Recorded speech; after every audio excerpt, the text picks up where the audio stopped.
Okay, so we're in here at the Ridgefield Spirit Store, which is our fictitious store. We're doing a series on how to use the Design Studio. So here in the Design Studio, you click here and it opens up. We're going to be doing this in bite-sized chapters so that you can click on the lesson that you need, so that instead of watching the entire series, you can go to exactly what it is that you're trying to find and watch that video.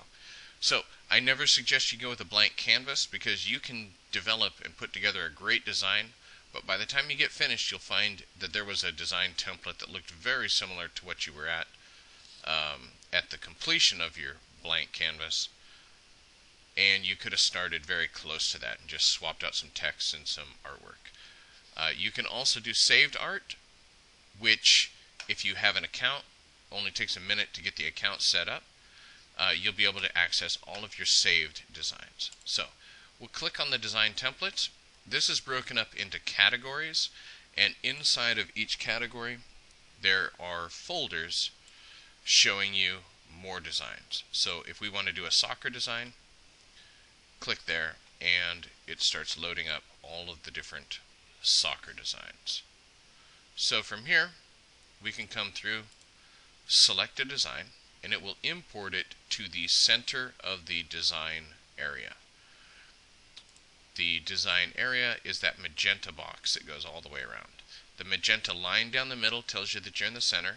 That tells you that you're in the exact center. So put this up about where you want it.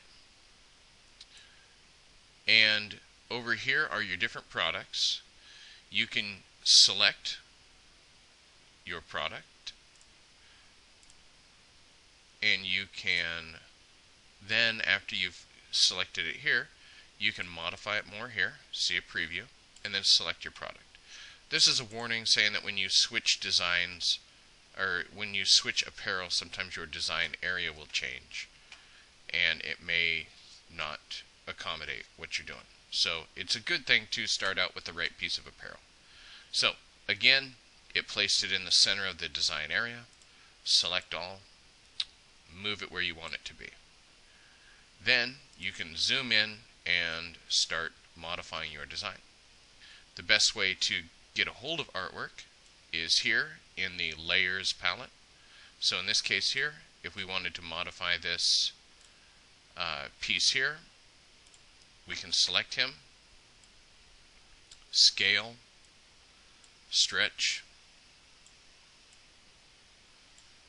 and rotate. And then this is a delete key. This one here allows you to do things like flip him horizontally or flip him vertically. Okay? So from here we're going to wrap this part of the video up, and in the next one we're going to go over the text and all of your options inside of fonts.